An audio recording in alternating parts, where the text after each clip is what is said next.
we are here debating very important petitions regarding Israel and Palestine, rightfully calling for the enormous suffering to end. As well as the thousands of Luton South signatures added to the petitions, I've received thousands of emails from constituents deeply concerned about the ongoing situation in Gaza and the West Bank, horrified by what they're seeing every day on their TVs and phone screens.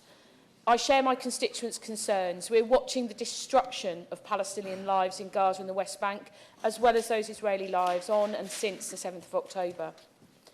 Luton is a hyper-diverse town that wants peace across the Middle East. And in remembering our common humanity, I join calls for an immediate, permanent ceasefire on all sides.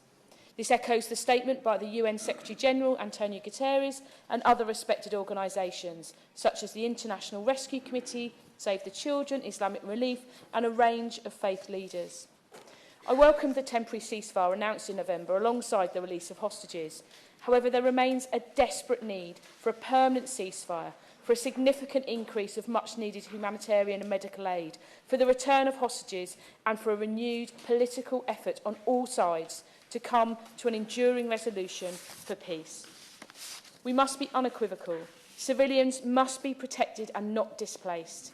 Humanitarian aid, medical supplies and fuel must be allowed into Gaza, and hostages must be released. And I've made it clear in this House and in correspondence to the Prime Minister, the Foreign Secretary, his predecessor, that the UK has a duty to ensure international law and the human rights of the Palestinian people are upheld. Yet this Conservative government is failing. The UK should be leading the international community to bring about peace.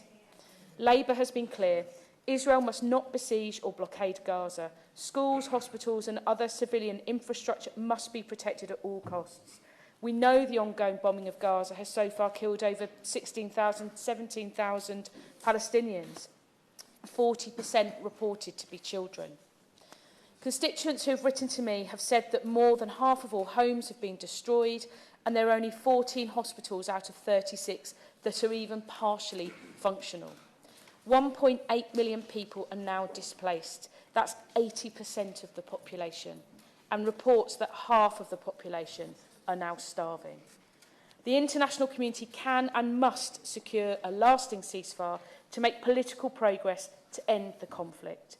This means creating an Israel secure from Hamas and ensuring Palestinians can see a path to statehood and the reconstruction and renewal of Gaza.